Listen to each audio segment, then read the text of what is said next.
저는 50대 여성입니다. 왜 사람들이 그러잖아요.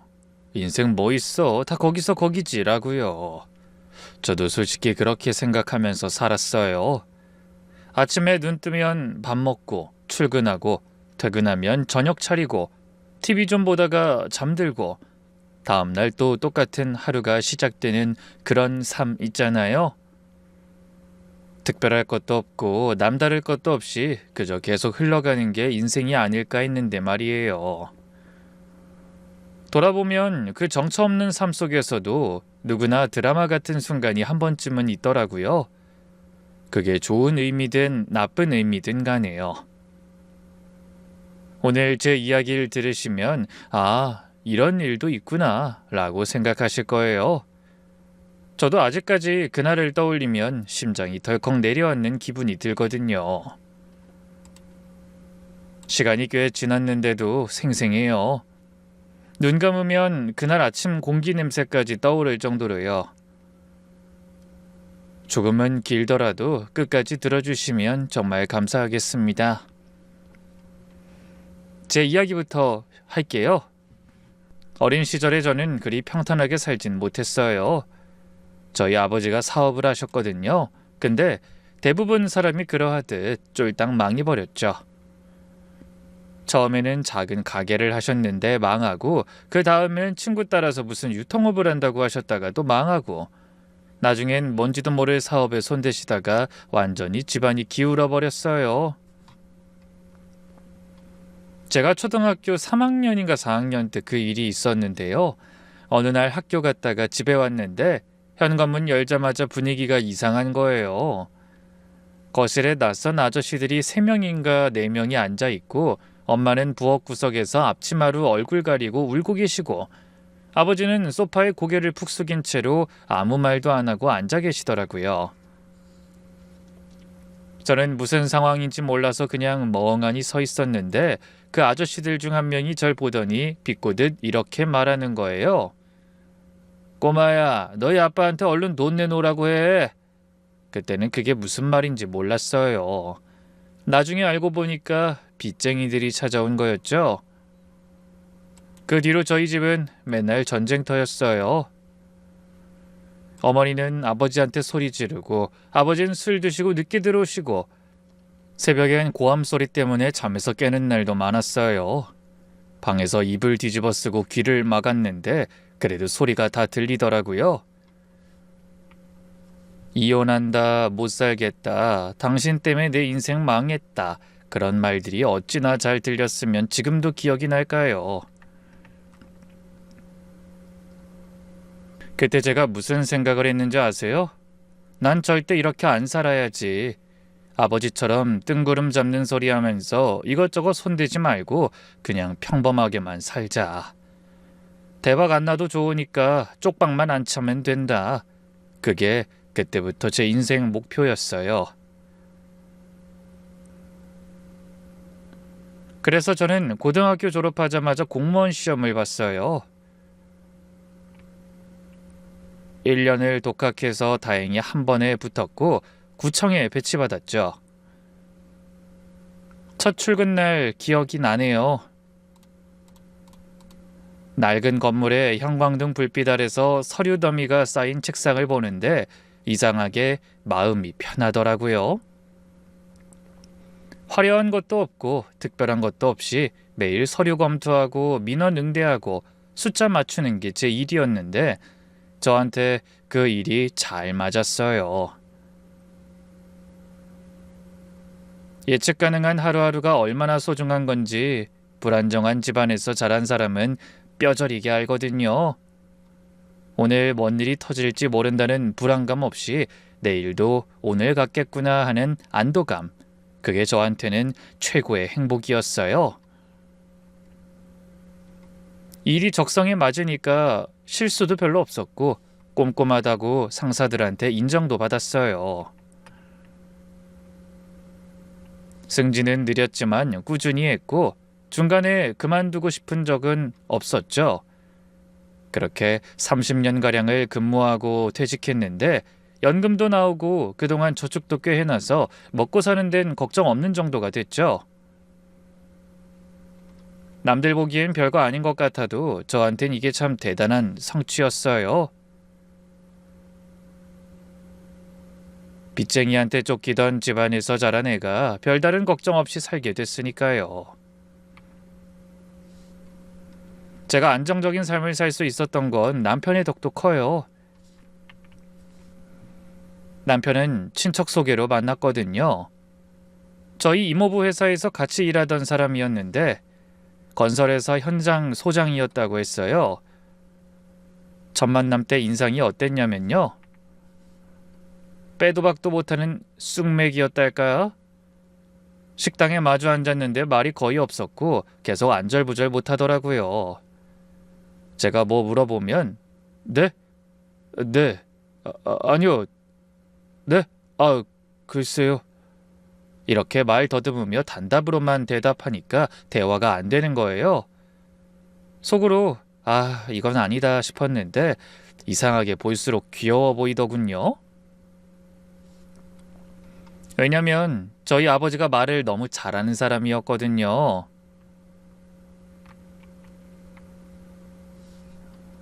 입에서 꿀이 뚝뚝 떨어지는 스타일인데 말만 번지르르하고 실속이 없었잖아요. 달콤한 말로 사람 올리고 뒤통수 치는 사람들 많이 봤거든요. 그래서 오히려 말 없는 사람이 끌렸어요. 이 사람은 말은 못해도 거짓말은 안 하겠구나 그런 느낌이 왔어요. 두 번째 만남 때 남편이 그러더라고요. 식사하고 나오는데 갑자기 멈춰 서서 저를 보면서요. 저는요 크게 벌진 못해요. 근데 꾸준히는 벌어요. 그거면 미선 씨한테 될까요? 갑자기 거리에서 고백 멘트를 진지하게 던지니까 어이없어서 웃음이 나왔어요. 근데 그 말이 좋았어요. 저도 똑같은 생각이었거든요.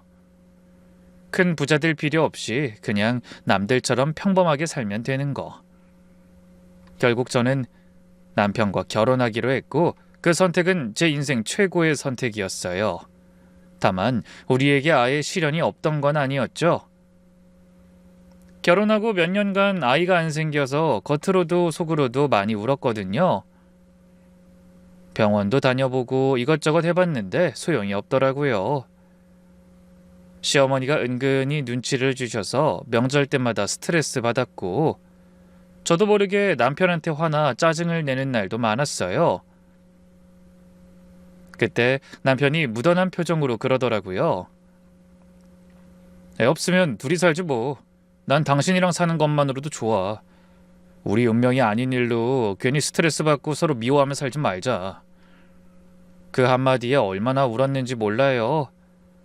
결국 아이는 우리 운명이 아닌가 보다 하고 포기하고 있었는데 30대 초중반의 나이에 첫 아이가 생겼어요. 아이를 낳던 날 남편이 분만실 앞에서 기다리고 있다가 간호사한테 연락받고 뛰어나왔는데 저한테 달려오더니 손을 꽉 잡고 고마워 여보 라고 하면서 펑펑 울더라고요. 평소에 감정 표현도 없고 눈물이라고는 아예 메마른 사람인데 그때 처음 봤어요. 남편이 우는 거. 저도 같이 펑펑 울었죠. 그토록 바라던 딸을 낳고 나서 진심으로 생각했어요. 이제 진짜 내가 꿈꿨던 가족이 됐구나. 엄마, 아빠, 아이 이렇게 셋이서 오순도순 사는 거. 그게 제가 어릴 때부터 그려왔던 그림이었거든요. 어릴 때 못 가져본 게 있으면 더 간절해지잖아요. 저는 싸우지 않고 빚 걱정 없고 서로 아껴주는 그런 가족을 늘 꿈꿨으니까요. 딸이 태어난 순간부터 그 평범한 행복을 지키는 게 제 인생의 전부가 됐죠. 딸은 어릴 때부터 유난히 순한 아이였어요. 어린이집에 처음 보냈을 때 선생님이 그러시더라고요. 유정인 정말 착해요. 양보도 잘하고 친구들이랑 안 싸워요. 다른 애가 장난감 뺏어가도 그냥 웃고요. 그 말을 듣고 처음엔 기분이 좋았어요. 우리 딸이 순하고 착하다니까요. 근데 점점 걱정이 되기 시작했어요. 왜냐하면 이 아이가 너무 사람을 잘 믿는 거예요. 친구가 뻔히 거짓말하는 것 같은데도 다 믿어주고 가끔씩 뒤통수 맞아도 제가 그럴 리 없어, 무슨 사정이 있었겠지 이러면서 넘어가는 스타일이더라고요. 세상이 그렇게 착한 사람들로만 이루어져 있으면 얼마나 좋겠어요. 근데 현실은 그게 아니잖아요. 초등학교 때 한 번은 같은 반 애가 딸 필통을 몰래 가져간 적이 있었어요. 애 아빠가 생일 선물로 사줬던 예쁜 캐릭터 필통이었는데 딸이 엄청 아끼던 거였거든요. 다른 애들이 목격하고 제가 가져갔어 했는데 우리 딸이 뭘 했는지 아세요? 걔도 아마 필통이 필요했나 봐. 내가 그냥 줄 걸 그랬네. 제가 그 얘기 듣고 집에서 한숨을 얼마나 쉬었는지 몰라요. 그날 딸 앞에서 앉아 진지하게 말했어요. 유정아, 사람을 쉽게 믿으면 안 돼. 세상에 좋은 사람도 있지만 나쁜 사람도 있어. 특히 겉으로 착한 척하는 사람이 제일 무서운 거야. 알았지? 딸이 고개를 끄덕이긴 했는데 며칠 뒤에 하는 말이요. 근데 엄마, 의심하면서 사는 거 마음이 너무 힘들 것 같아. 난 그냥 배신당해도 일단은 믿고 싶어. 뭐 틀린 말은 아니죠. 근데 세상이 그렇게 만만하지가 않다는 걸 모르는 나이잖아요. 아이니까 할 수 있는 순수하고 이상적인 이야기. 하지만 전 아이가 큰 후에도 그런 마음가짐으로 살까봐 걱정이 됐어요. 실제로 중학교 때도 고등학교 때도 친구한테 이용당하거나 손해보는 일이 종종 있었어요. 그때마다 제가 속상해하면 딸이 오히려 저를 달래곤 했죠. 엄마 괜찮아. 손해보는 거 얼마나 된다고. 그 정도는 감수할 수 있어. 그만큼 나도 마음이 평화가 있었거든. 너무 착하면 호구가 될 수 있는데 그 점이 답답하면서도 그게 또 이 애의 매력이자 장점이기도 해서 혼내지도 못하고 그냥 속으로만 걱정하곤 했죠.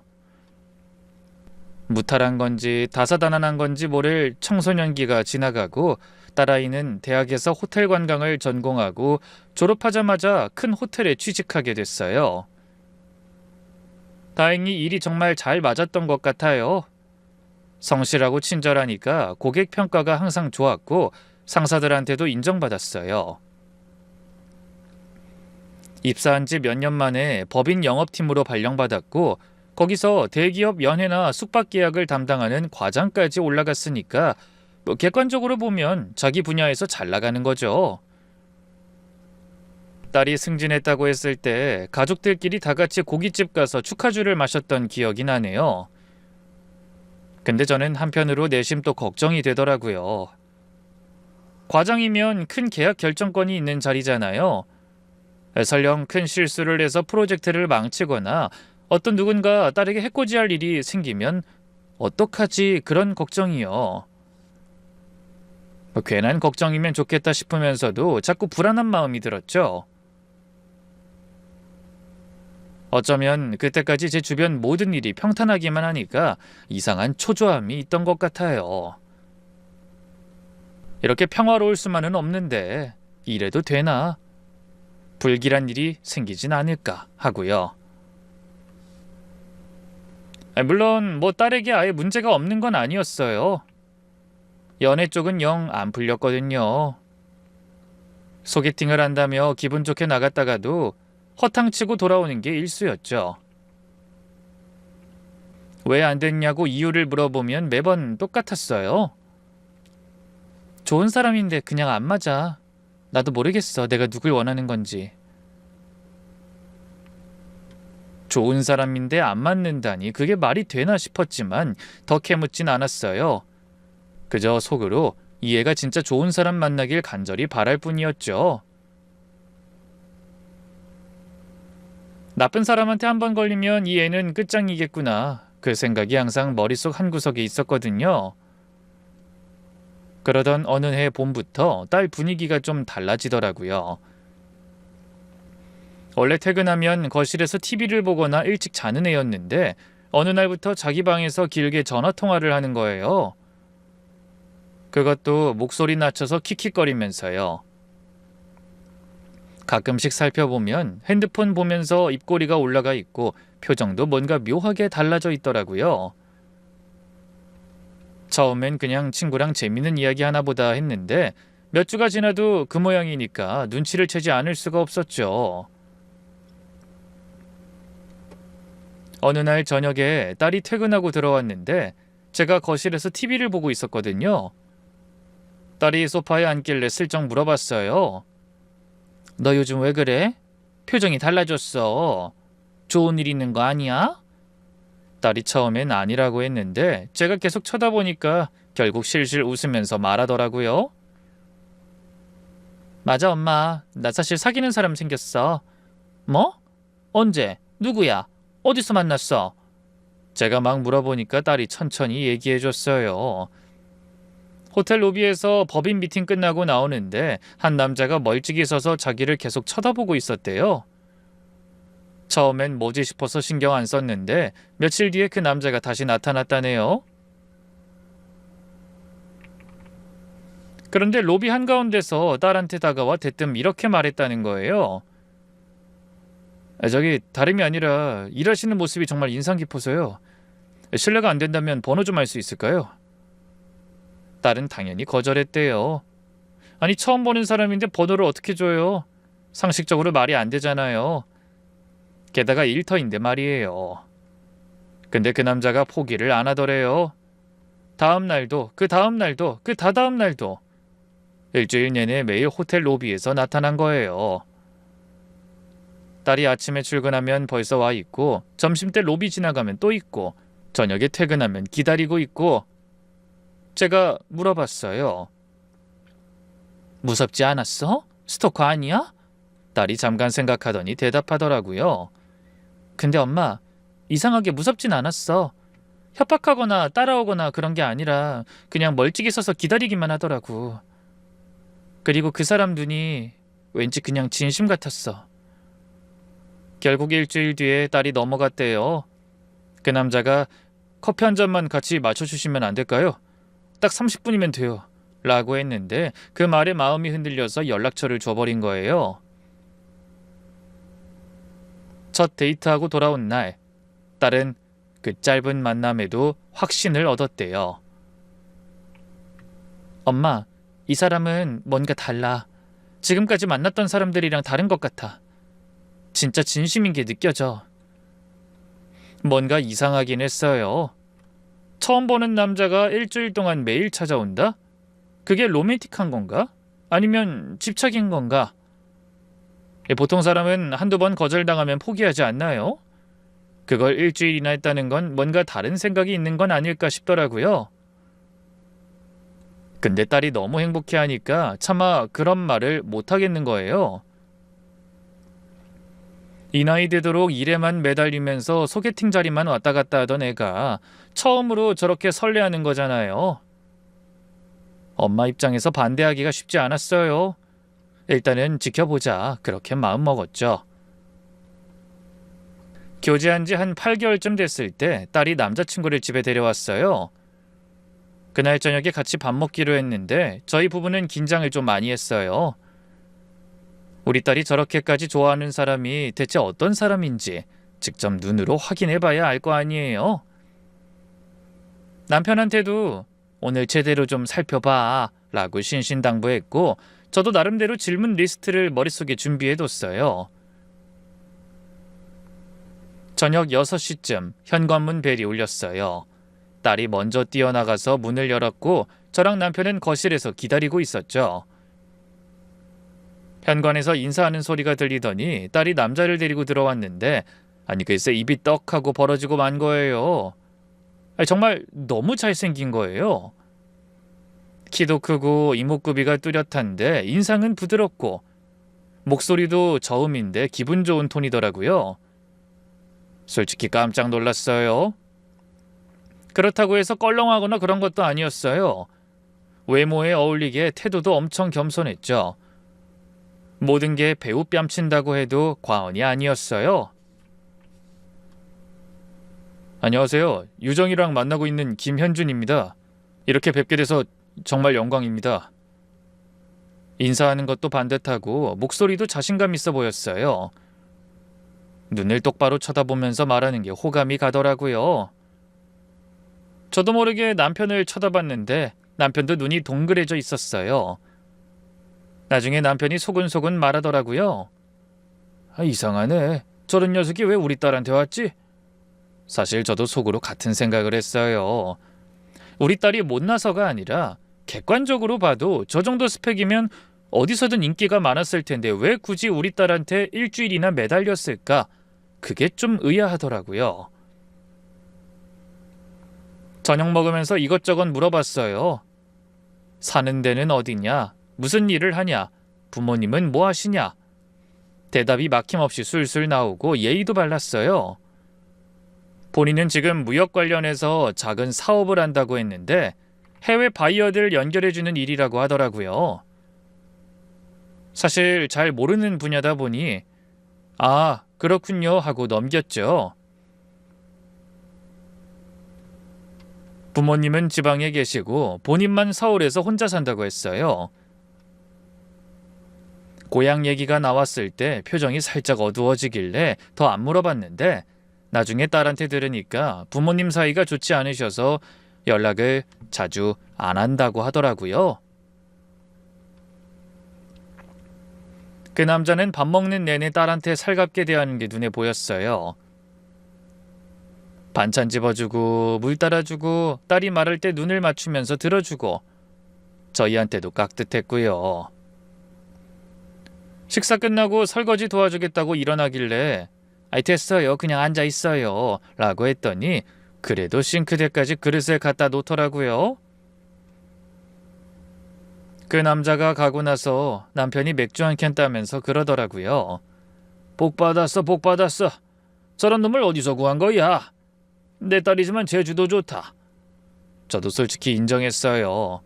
이 정도면 괜찮은 사람이네. 딸이 왜 반했는지 알겠다. 그렇게 생각했죠. 그런데요. 그 남자가 다녀간 그날 밤 이상하게 잠이 안 오더라고요. 뭐라고 딱 꼬집어 말하긴 어려운데 저는 30년간 세무과에서 서류 보면서 살아온 사람이잖아요. 세금 신고서 보면 숫자가 안 맞으면 바로 티가 나거든요. 여기서 뺀 게 저기 안 맞고 이쪽 계산이 저쪽이랑 안 맞고 서류를 오래 보다 보면 느낌이 와요. 아, 이건 뭔가 이상하다 하는 거예요. 사람도 마찬가지더라고요. 뭔가 안 맞으면 느낌이 오는데 그게 뭔지 정확히는 모르겠는데 자꾸 걸리는 거예요. 그렇게 생각하고 보니까 이상한 점들이 자꾸 눈에 띄기 시작했어요. 우선 딸 이야기에 따르면 주말에 연락이 잘 안 된다는 거였어요. 딸이 주말에 데이트하자고 하면 열의 여덟은 거래처 미팅이 있어서 안 될 것 같아라고 한대요. 주말에 무슨 미팅을 그렇게 자주 하나? 주말마다 바쁜 거래처가 어딨어요. 물론 사업하면 그럴 수도 있으니까 대놓고 이상하다고 할 수는 없었지만요. 그리고 딸이 무심코 한 말이 자꾸 귀에 맴돌았어요.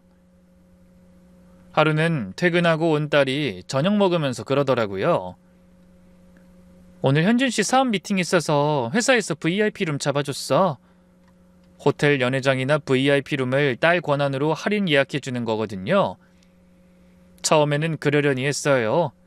연인 사이니까 도와줄 수도 있는 거잖아요. 근데 그게 한 번으로는 안 끝나더라고요.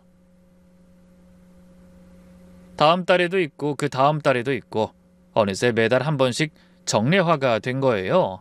그것도 꽤 큰 룸으로요.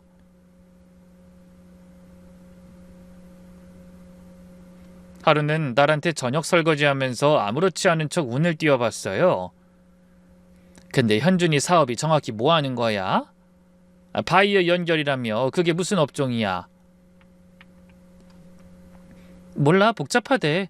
내가 물어봐서 답해줬는데도 어려워서 잘 모르겠어. 유정이 넌 현준이 사무실 가본 적은 있어? 없어. 왜? 아니 그냥 궁금해서. 딸이 설거지하던 손을 멈추더니 절 보면서 얼굴이 안 좋아졌어요. 엄마 왜 또 그래? 의심하지 말라니까. 엄마랑 항상 그게 탈이야. 걱정이랑 의심이 너무 많은 거. 현준 씨 좋은 사람이야. 의심하는 게 아니라 궁금해서 그러는 거야. 말투가 의심이잖아. 엄마 때문에 내가 얼마나 눈치 보이는 줄 알아? 오빠가 우리 집 올 때마다 나까지 얼마나 긴장되는데. 듣고 보니 딸 말이 맞긴 했어요. 제가 나이가 들수록 걱정이 점점 더 많아져서 가족을 피곤하게 하는 일이 종종 있었거든요. 어쨌든 그날 대화 때문에 딸이랑 분위기가 안 좋아졌어요. 저도 괜히 미안하고 딸은 삐져서 방에 들어가 버리고 며칠간 서먹하게 지내다가 제가 먼저 사과했죠. 내가 너무 예민했나 보다. 걱정이 돼서 그런 거니까 이해해라. 그렇게요. 딸이 그제야 풀리더라고요. 근데 속마음은 여전히 개운치가 않았어요. 뭔가 안 맞는 퍼즐 조각 같은 느낌이 계속 들었거든요. 교제한 지 딱 1년이 됐을 때 딸이 저녁 먹다 말고 숟가락을 내려놓더니 뜬금없이 말했어요. 엄마 아빠, 나 현준 씨랑 결혼하려고. 그 이야기를 듣고 남편이 얼마나 좋아했는지 몰라요. 숟가락 떨어뜨리면서 뭐? 진짜? 하더니 드디어 우리 딸 시집 간다! 하면서 눈물까지 글썽이더라고요. 딸도 세상에서 제일 행복한 표정으로 웃고 있었고요. 밥상 분위기가 순식간에 축제 분위기가 됐어요. 저도 기쁘긴 했죠. 축하해 라고 말은 했는데 입에서 나온 말이랑 속마음이랑 달랐어요. 왜냐면 내심 마음에 걸리던 몇 가지, 그리고 아직까지 그 사람 부모님을 못 만나봤다는 거거든요. 사실 아이들 당사자들끼리 결혼 결정한 후에 상견례를 한다곤 하지만 그 상견례 하고서도 결혼 파투 내는 일도 많잖아요. 그래서 저는 저희 집으로 인사 올 때부터 그 친구 부모님을 바로 만나 뵙고 싶었어요. 그런데 저희 쪽에서 양가 상견례 얘기를 꺼낼 때마다 대답이 똑같았어요. 얼마 전부터 부모님이 좀 바쁘셔서요. 요즘 아버지가 건강이 안 좋으셔서. 구체적인 얘기는 하나도 없이 그 말만 반복하더라고요. 한 번은 제가 직접 현준이 그 애가 저희 집으로 놀러 왔을 때 말했어요. 우리가 한번 내려갈까? 부모님 건강이 안 좋으시다며. 걱정도 되고 어차피 상견례는 해야 하니까 우리가 가도 돼. 우리도 마실 나가는 기분 느낄 수 있고 좋지 뭐. 그랬더니 뭐라는 줄 아세요? 네, 제가 말씀드려 볼게요. 근데 아버지 마음이 불편하실 것 같아서요. 그 말씀은 감사하지만 중간에서 뵙는 게 좋겠어요. 얼른 날짜 잡아올게요. 그러고는 끝이에요. 그 뒤로 진전이 없었어요. 이상하잖아요. 결혼까지 하겠다는데 왜 자꾸 가장 중요한 상견례를 미루는 건지, 본인 집안을 왜 이렇게 숨기려고 하는 건지. 그럼에도 딸이 결혼을 강행하려고 하자 저는 딸한테 조심스럽게 말해봤어요. 결혼까지 하려면 상대 집안을 알아야 하는 거 아니야? 부모님이 어떤 분인지도 모르고 결혼을 결정하는 사람이 어딨어. 그랬더니 딸이 한숨을 쉬면서 대답하더라고요. 엄마, 요즘은 그런 거 중요하게 안 봐. 옛날 사람들 생각이야 그건. 그리고 엄마 요즘 갱년기라 예민한 거 아니야? 괜히 트집 잡지 마. 톡 쏘는 그 말에 어이가 없어서 말이 안 나오더라고요. 남편한테 하소연했더니 남편도 딸 편이에요. 그래, 사실 나도 그 생각했어. 당신 요즘 좀 이상하긴 해. 예전엔 안 그랬는데 왜 그래? 병원 같이 가줄까? 주변 사람들한테 넌지시 얘기해도 반응이 다 비슷했어요. 좋은 사위 얻었으면서 뭘 그러냐? 외모에 성격에 본인 사업까지 하는데 뭐가 불만이냐? 이러면서 제가 이상한 사람 취급을 받았어요. 결국 입을 다물었죠. 내가 정말 이상한 건가? 내 감이 틀린 건가? 정말로 갱년기 때문에 예민해진 건가? 차라리 그런 거라면 좋을 텐데 말이에요.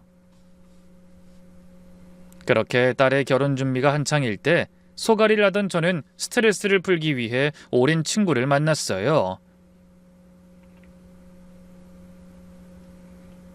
고등학교 동창인데 만나자마자 친구 얼굴이 너무 안 좋은 게 보이는 거예요.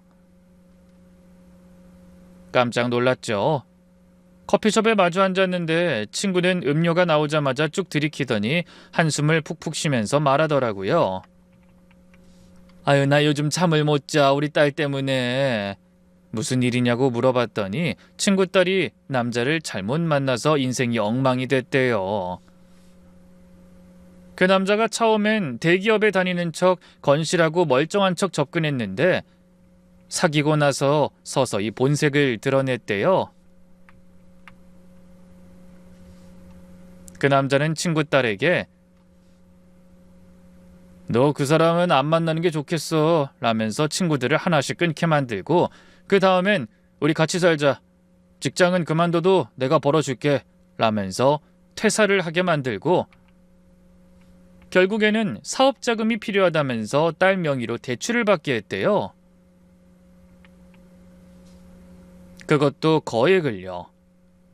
그리고 친구 딸의 퇴직금과 대출금을 들고 잠적해버린 거예요. 친구가 눈물을 흘리면서 말하더라고요. 그 새끼가 사기꾼이었어. 우리 딸만 당한 게 아니래. 같은 수법으로 여러 명 털었대. 지금 우리 딸은 빚더미에 앉아서 집 밖에도 못 나가. 사람들 만나기 무섭다고. 내가 볼 땐 우울증 같은데 병원도 안 가려고 해. 어떡하냐 정말로. 친구가 손등으로 눈물을 훔치면서 제 손을 꽉 잡더라고요. 너는 네 새 식구 잘 봐. 남자 잘못 만나면 인생 끝이야 진짜로. 집에 오는 길에 그 얘기가 머릿속에서 떠나질 않았어요. 버스 안에서 창밖을 보면서 계속 생각했죠. 친구 딸이 얼마나 힘들까, 그 친구가 얼마나 속상할까. 그런데요, 이상하게도 그러면 안 되는데 현준이에 대한 걱정이 희미해지기 시작했어요. 우리 사위는 그런 사람 아니잖아. 아무래도 비교가 되더라고요. 친구 딸을 속인 그 남자는 직장 그만두게 만들었는데 우리 사위는 딸한테 일 열심히 하는 모습이 멋있다고 했대요. 친구를 끊게 만든 적도 없고 오히려 딸 친구들한테도 친절하게 대했다고 했고요. 그리고 결정적으로 돈 얘기를 입에 올린 적이 없어요. 대출? 그런 말은 단 한 번도 안 나왔죠. 오히려 예식 비용 자기가 더 내겠다고 했고 신혼집 보증금도 본인이 마련했다고 했어요. 그때 처음으로 이런 생각이 들었어요. 내가 너무 예민했나? 다른 집은 잘못된 사람이 접근한 건데 현준인 그런 부류가 아니잖아요. 괜한 의심해서 딸 마음 상하게 만들지 말자 싶더라고요. 집에 도착해서 딸이 방에 있길래 들어가서 말했어요. 엄마가 너무 걱정이 많았나 보다. 미안해. 앞으로는 안 그럴게. 그저 너희끼리 행복하게 살면 되는 건데, 그치? 딸이 눈이 동그래지더니 갑자기 저를 확 안는 거예요. 엄마 고마워. 정말 고마워. 나 엄마 바람대로 꼭 행복하게 살게. 두고 봐. 제 응원에 딸이 얼마나 좋아하던지 저도 덩달아 마음이 풀리더라고요. 그래, 내가 이상한 거였어. 내 촉이 틀린 거야. 이번엔 좋은 일만 생길 거야. 그땐 진심으로 그렇게 믿었어요. 예식장 예약하고 스튜디오 촬영 일정 잡고 청첩장 문구 고르고 정신없이 바쁜 나날이었죠. 결혼 준비가 한창 바쁠 쯤 현준이가 저희 부부만 따로 만나자고 연락이 왔어요. 평일 저녁에 시간 되냐고 묻기에 뭔가 할 말이 있는 건가 싶어서 남편이랑 나가봤죠. 꽤 비싼 곳이기에 제가 이런 데까지 안 와도 되는데 라고 했더니 현준이가 웃으면서 대답하더라고요. 아니에요. 꼭 여기로 모시고 싶었어요. 여기 정말 맛집이거든요. 그리고 앞으로 가족이 될 건데 어머님 아버님이랑 따로 시간 보내고 싶었어요. 와주셔서 감사해요. 식사하면서 이런저런 얘기를 나눴는데 분위기가 좋았어요. 현준이가 남편한테 술도 따라주고 건강 얘기도 하고 이사갈 집에 대한 이야기도 하고요. 남편이 현장 소장 시절 고생했던 얘기를 하니까 진지하게 들어주더라고요. 근데 어느 순간 현준이가 갑자기 절 보면서 말했어요. 눈을 똑바로 쳐다보면서요.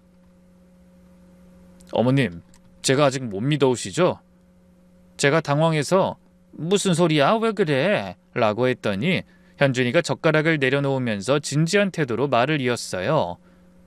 사실 저도 느끼고 있었어요. 어머님이 저를 좀 경계하신다는 거 말이에요. 그 유정 씨 말로는 어머님이 사람을 볼 때 날카롭고 냉철하게 보셔서 그런 거라고 설명해 주긴 했는데 제 생각엔 아무래도 제가 부족해서 그런 것 같거든요.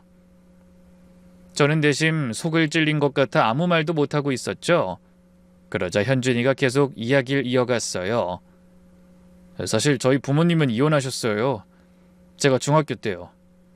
그 뒤로 아버지는 연락 끊기고 어머니는 재혼하셨는데 저랑 사이가 안 좋아요. 그래서 가족 얘기를 잘 못한 거예요. 숨기려고 그런 게 아니라 말하기가 부끄러웠어요. 상견례 못해서 죄송해요. 그러면서 눈이 빨개지더니 목소리가 떨리기 시작했어요. 전 그래서 가족이 더 소중해요. 제가 못 가져본 거니까요.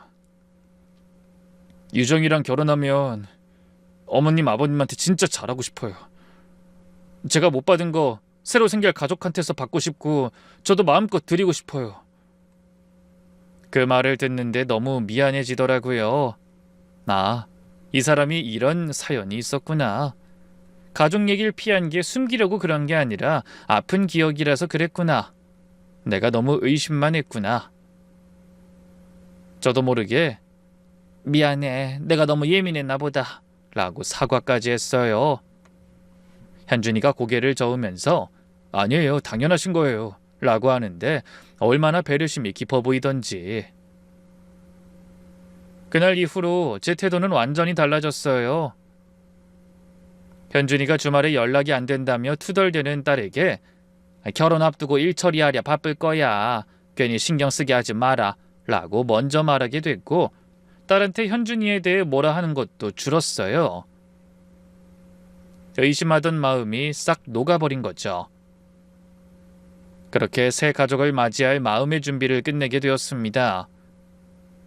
그런데 결혼식이 일주일 앞으로 다가왔을 때 딸이 조금씩 달라졌어요. 처음에는 그냥 결혼 앞두고 긴장한 거겠거니 했는데 아무래도 이상하더라고요. 현준이 집에 짐 옮기러 갔다 온 날이었어요. 딸이 저녁 때 집에 들어왔는데 다른 때와 다르게 표정이 굳어 있더라고요.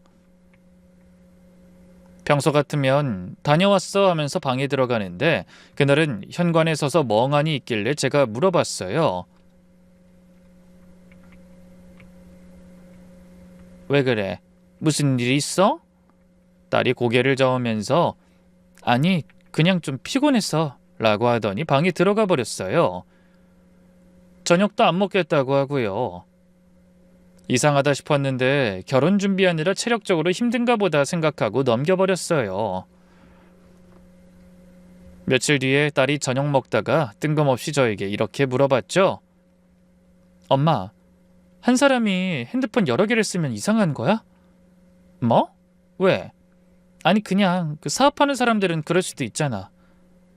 그럴 수도 있지. 업무용이랑 개인용으로 따로 쓰는 사람 많아. 그건 왜? 아니야, 그냥 궁금해서. 딸이 더 이상 말을 안 해서 넘어갔는데 뭔가 마음에 턱하고 걸렸어요. 왜 갑자기 핸드폰 개수 얘기를 꺼내는 거지? 뭔가 이상한데? 그렇지만 결혼 앞두고 예민해진 거겠지 하고 또다시 대수롭지 않게 넘겨버렸죠. 그때 좀 더 깊이 물어볼걸. 뭔가 이상하다고 느꼈으면 끝까지 캐물을걸. 아직도 그게 후회돼요. 그렇게 시간은 빠르게 흘러 어느덧 결혼식 당일 아침이었어요. 아침 일찍 알람 맞춰놓고 일어났는데 이상하게 설레기보다 초조한 마음이 더 크더라고요. 왜 그런지는 모르겠는데 가슴이 두근거렸어요. 안 좋은 쪽으로요.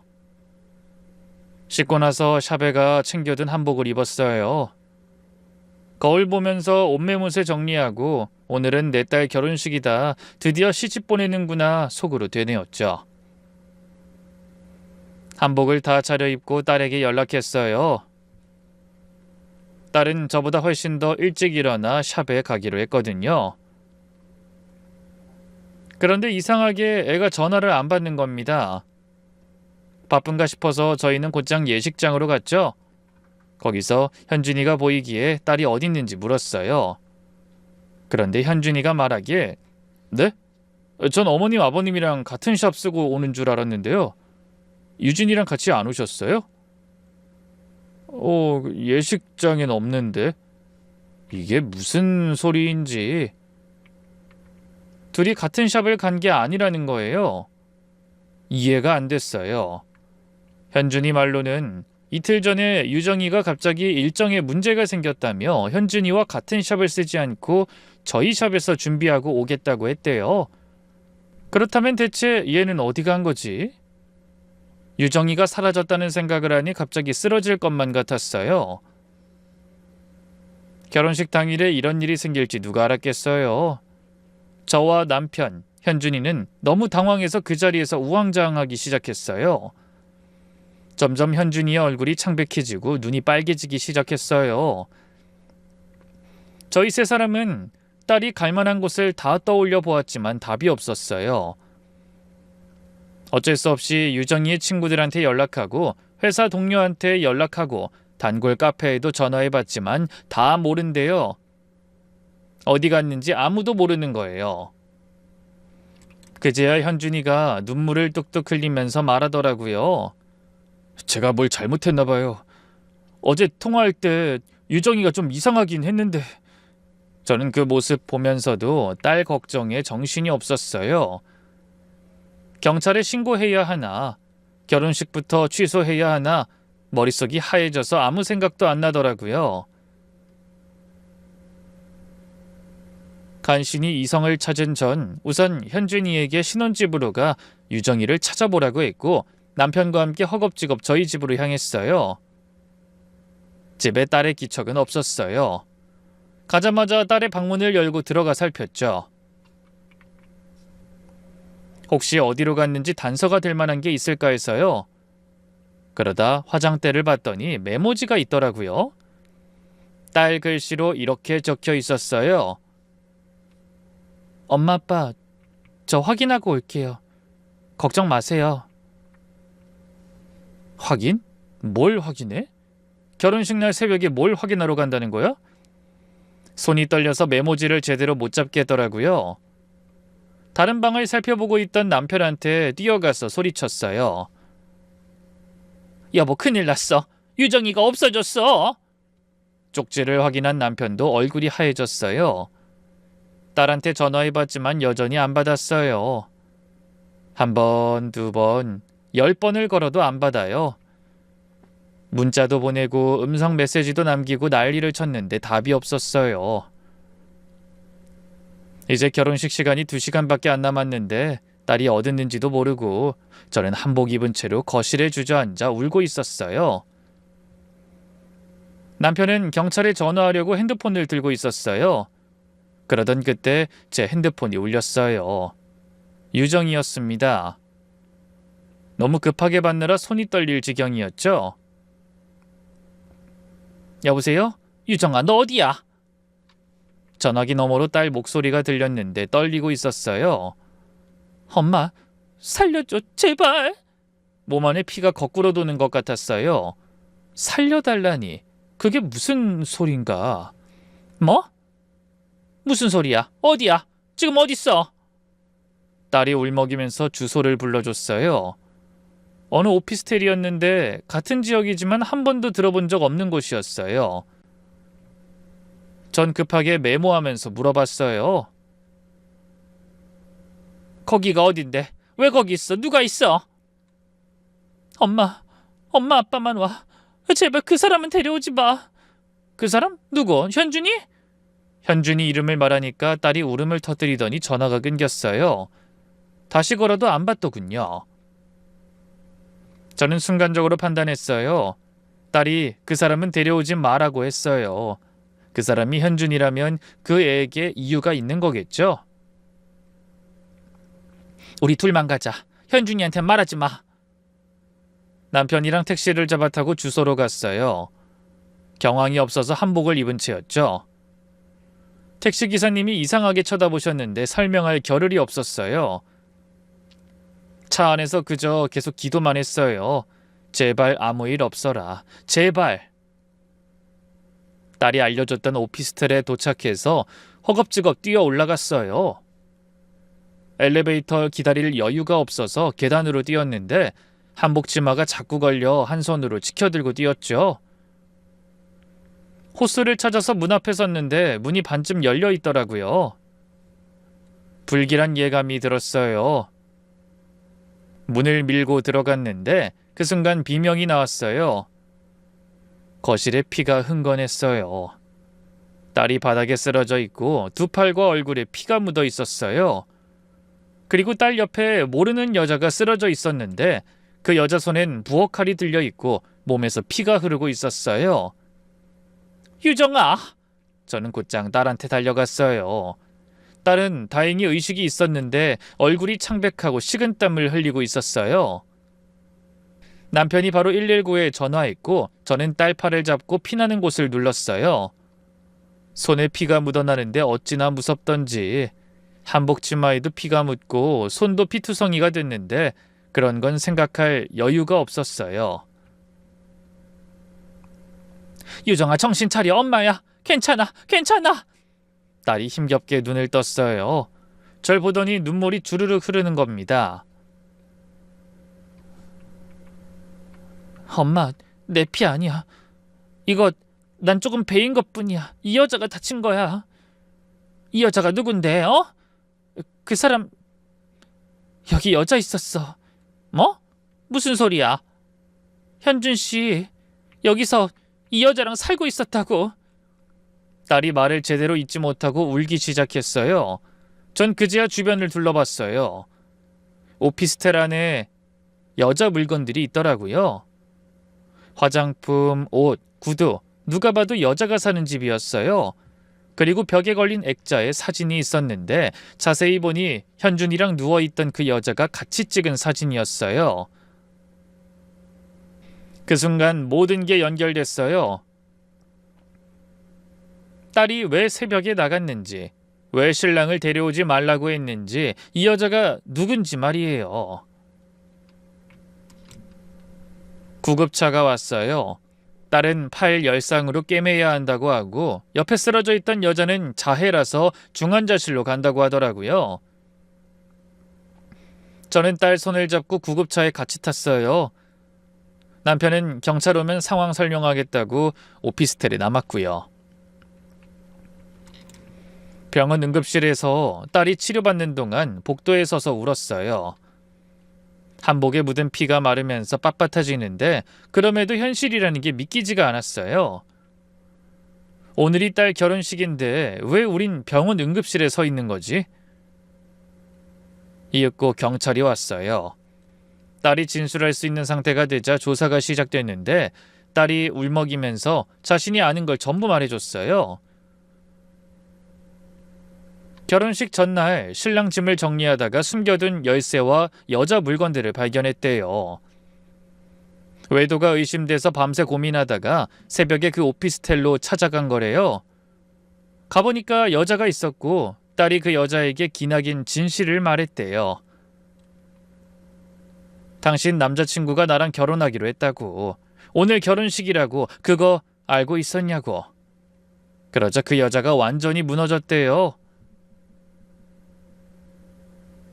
사실 그 여자는 현준이와 사실혼 상태였던 거예요. 그 여자는 현준이의 정체를 아예 모르고 있던 거죠.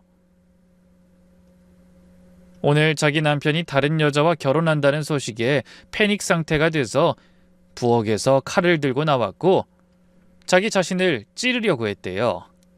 그러자 이를 말리려던 딸이 다치게 된 거죠. 결국 여자는 스스로를 다치기에 저희가 봤던 모습으로 쓰러지게 된 거죠. 결혼식은 당연히 취소됐어요. 남편이 예식장에 가서 하객들한테 사정이 생겨 취소한다고 사과했대요. 하객들이 웅성거렸겠죠. 뭔 일인지도 모르고 재앙은 한 번에 몰려오는 거구나 그런 생각이 들었어요. 그 와중에 현준이가 남편을 붙잡고 물었대요. 어떻게 된 거냐고. 남편이 말하지 않고 자리를 빠져나오자 이번엔 저한테 연락이 계속 왔어요. 유정이 찾으셨어요? 왜 연락을 안 받으세요? 어떻게 된 일인지 설명해 주셔야죠. 또다시 그 멀건 얼굴로 아무것도 모르는 척 연락해 오는 게 정말이지 너무나 역겹더라고요. 대응하지 않았어요. 어차피 이제 곧 만나게 될 테니까요. 유정이의 진술이 끝난 후 경찰이 신랑한테 출석 요구를 했습니다. 경찰 조사에서 모든 게 밝혀졌어요. 그 인간의 진짜 정체가요. 내막은 이렇습니다. 현준인 사실 세 가정을 동시에 갖고 있었어요. 첫 번째는 지방에 사는 본처예요.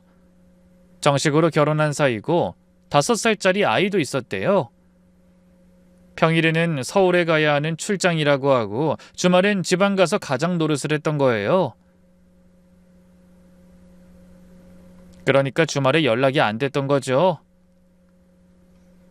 두 번째가 오피스텔 여자예요.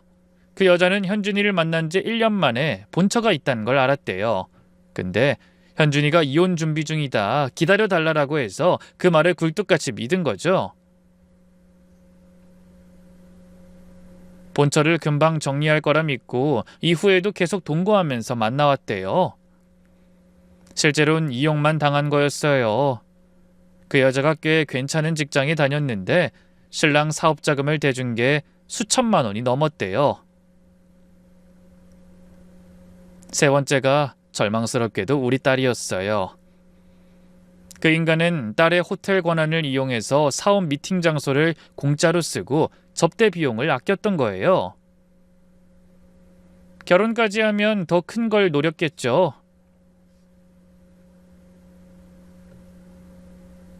딸 월급, 딸 인맥, 딸 회사 자원까지 자신의 사업을 위해서 연애와 결혼, 여자를 마음대로 사용하고 버리는 인간 말종이었던 겁니다.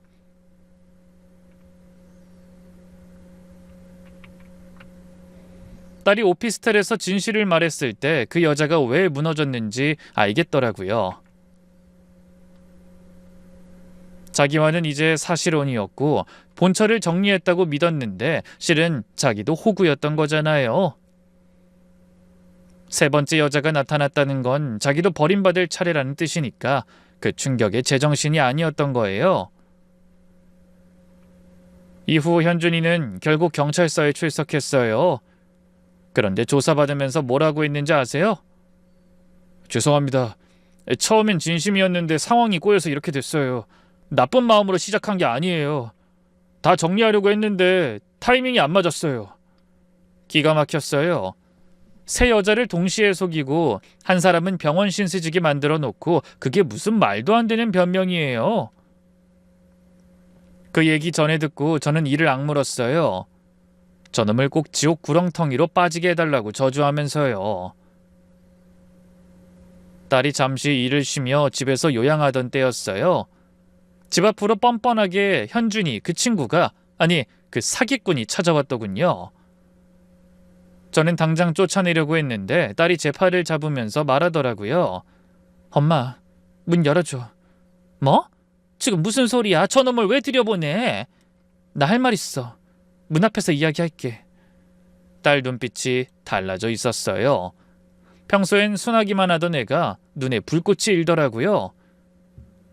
전 일단 지켜보기로 했어요. 그놈이 현관까지 들어왔어요. 고개를 숙이고 들어오더니 신발장 옆에 서서 말했죠. 유정아, 정말 미안해. 진심으로 사과하러 왔어. 딸이 대답 안 하고 그놈을 쳐다보더라고요. 그놈이 계속 말했어요. 내가 잘못했어. 다 내 잘못이야. 용서해달라고 하면 뻔뻔하겠지만 그래도 사과는 하고 싶었어. 그러면서 눈물까지 흘리더라고요. 예전 같았으면 저도 속았을 거예요. 근데 이젠 그게 얼마나 가짜인지 알잖아요. 혹시 모를 관계 개선을 바라고 있는 거겠죠? 그러자 딸이 차갑게 말했어요. 그 눈물 첫째 아내한테도 흘렸어? 둘째 아내한테도 흘렸어? 그놈의 말문이 막혔어요. 딸은 아랑곳하지 않고 계속 말했어요. 울지 마, 역겨우니까. 네 눈물은 도구잖아. 다른 사람 속일 때 쓰는 도구. 아니야. 사실 내가 진심으로 사랑했던 건 유정이 너야. 다른 여자들은 다 네 존재를 알고 있었어. 근데 내가 널 가장 사랑하는 걸 아니까 그걸 인정 못하고 매달린 거야. 내 말 좀 믿어줘.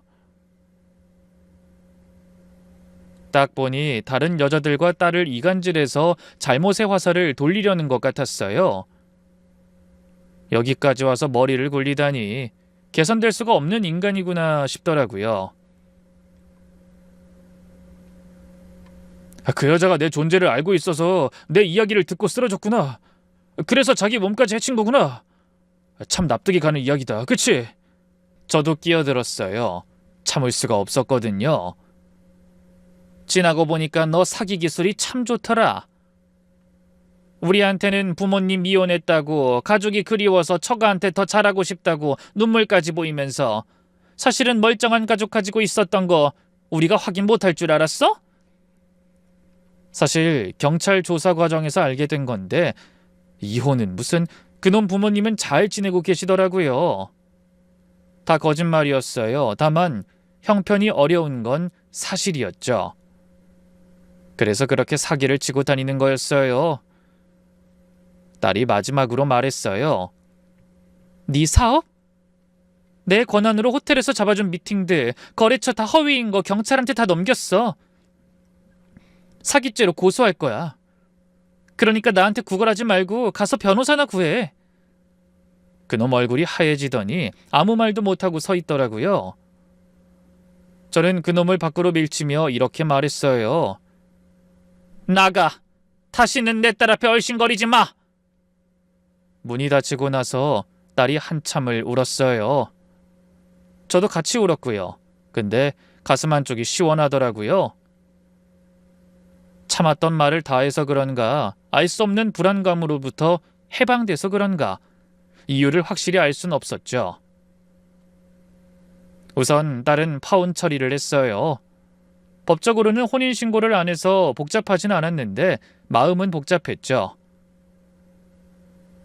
본처도 이혼 소송을 진행하고 오피스텔 여자도 퇴원하고 나서 함께 고소에 참여했대요. 그놈에게 당한 새 여자가 그렇게 손을 모았어요. 마치 약속하듯이요. 물론 동맹을 맺거나 연대할 순 없는 사이지만 그놈이 처벌을 받기를 원하는 건 모두가 한마음이었으니 가능한 일이었죠. 하긴 뭐 잘못한 건 그놈인데 피해자들끼리 물어뜯으면 그놈만 좋은 거잖아요. 껄끄러운 사이지만 어떻게든 그놈을 하루빨리 벌주는 게 급선무였죠. 제 딸과 그 여자들은 변호사도 같이 선임하고 증거자료도 공유하고 법정 진술도 마쳤대요. 나중에 재판 결과가 나왔을 때 세 여자가 다 같이 법원에 갔대요. 그놈이 법정에서 마지막으로 변명할 기회가 있었는데 또 울면서 반성합니다. 기회를 주세요. 라고 말했다네요. 근데 판사님이 딱 잘라 말하셨대요. 피해자가 한 명도 아니고 3명입니다. 조직적이고 계획적인 사기 행각으로 판단됩니다.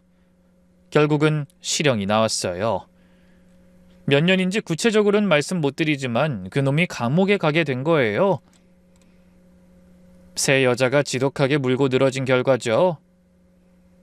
다른 누군가 포기해서 만약 혼자 남아 싸웠다면 그 정도까진 불가능했을 거예요. 판결 끝나고 법원 밖에서 만난 딸이 제게 그러더라고요. 엄마, 이상하게 저 사람들한테 고마워. 나 혼자 당한 게 아니라서, 그게 다행이어서가 아니라 같이 싸워줘서. 그게 이상하게 고맙네. 저 사람들도 당한 걸 되갚아주는 건데 뭐. 그치, 그런 거겠지. 고맙단 말에 건넬 순 없는 사이라는 건 나도 잘 알고 있어. 저도 별일 아니라는 듯 툭하고 이야기하긴 했지만 고맙더라고요. 어느 의도이건 간에 제 딸 옆에 있어준 사람들이니까요. 어떻게 보면 그 인간이 원한 건 새 여자가 서로 싸우고 무너지는 거였을 텐데 오히려 뭉쳐서 쓰러뜨린 거니까요. 그게 진짜 복수인 것 같았어요. 통쾌한 복수를 했지만 그럼에도 딸은 한동안 많이 힘들어했어요. 회사에 휴직 깨내고 방에서 잘 안 나오고 밥도 제대로 안 먹고 제가 문 앞에서 밥 먹어 하면 응 하고는 입에 대질 않았고요. 상담도 받았는데 거기서 말하길 시간이 필요하대요. 마음의 상처가 너무 크니까. 내가 왜 못 알아봤을까? 엄마가 의심한다고 했을 때 왜 안 들었을까? 딸이 그러면서 자책하더라고요. 가슴이 찢어졌어요. 제가 뭐라고 해줘야 할지 모르겠어서 그냥 옆에 앉아있기만 했어요. 그래도 시간이 약이라고 몇 달 지나니까 조금씩 나아지더라고요. 다시 출근도 하고 친구들도 만나고 밥도 잘 먹고 딸이 원래 마음이 여려서 더 힘들었던 것 같아요. 근데 또 그래서 회복도 빠른 것 같고요. 착한 사람들이 원래 그런가 봐요. 오래 미워하질 못해요. 어느 날 저녁에 딸이랑 소파에 앉아서 TV 보는데 제가 말했어요. 평소에 잘 안 하던 말을요. 유정아, 어? 사람 쉽게 믿으면 안 돼. 그건 맞아. 딸이 고개를 끄덕였어요. 저는 말을 이었어요. 근데 네 자신은 믿어. 넌 잘못 없어. 속은 건 네 잘못이 아니야. 그놈이 나쁜 거지. 그러니까 여태껏 그랬듯이 멈추지 말고 앞으로 나아가. 딸이 저를 보더니 눈물이 그렁그렁해지더라고요. 그러더니 제 어깨에 머리를 기대면서 말했어요. 엄마, 내 편이 되어줘서 고마워. 엄마 아니었으면 나 진짜 큰일 날 뻔했어. 저도 울컥했어요. 그래, 내 촉이 맞았어. 근데 그게 맞아서 뭐예요? 딸이 이렇게 다쳤는데, 결국 막지 못했는데. 그래도 결혼하고 나서 몇 년 동안 고생하는 것보다는 이렇게 빨리 끝난 게 다행이라고 생각하기로 했어요. 그날 구겨진 한복은 버렸어요. 피 묻은 채로 보관할 수가 없더라고요. 근데 이상하게 그걸 버리니까 마음이 좀 정리되는 것 같았어요. 저는 평생 평범하게 살고 싶었어요. 드라마 같은 인생은 질색이었는데 결국 이런 일을 겪었네요. 인생이 마음대로 안 된다는 거, 그게 정답인 것 같아요. 그래도요, 우리 가족은 무너지지 않았어요. 오히려 더 단단해졌어요. 딸이 힘들 때 옆에 있어줬고 남편도 평소에 표현 없는 사람이 우리 딸 잘 이겨낼 거야 하면서 딸 방문 앞에 과일 깎아다 놓고요. 이런 게 가족인 거구나, 그런 생각이 들었어요. 지금 딸은 많이 좋아졌어요. 회사도 잘 다니고 있고 표정도 밝아졌어요. 연애는 아직 안 한다고는 하는데 천천히 하라고 했어요. 좋은 사람 만나면 그때 해도 늦지 않으니까. 제 이야기는 여기까지입니다. 긴 사연 읽어주셔서 진심으로 감사드려요.